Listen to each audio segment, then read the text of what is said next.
মেঘা, এই নাও, আজকে মায়না পেয়েছি। শোনো, তুমি এই টাকাটা দিয়ে ঘরের ভাড়াটা দিও, আর তুমি যে বলছিলে না শাড়ি নেবে, ওটাও নিয়ে নিও। তুমি তাহলে হাত মুখ ধুয়ে নাও, আমি খাবার বাড়ছি।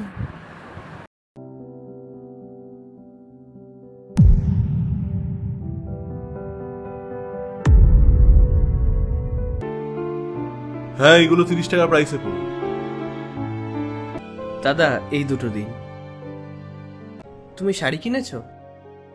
না, এর থেকে থেকেও এখন এখন তোমার সাইকেলটা তোমার দরকার। সাইকেলটা দরকার।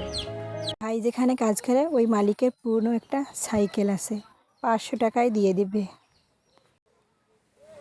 এগুলো তোমার জন্যই এনেছি, আর তোমার জন্য একটা শাড়িও এনেছি।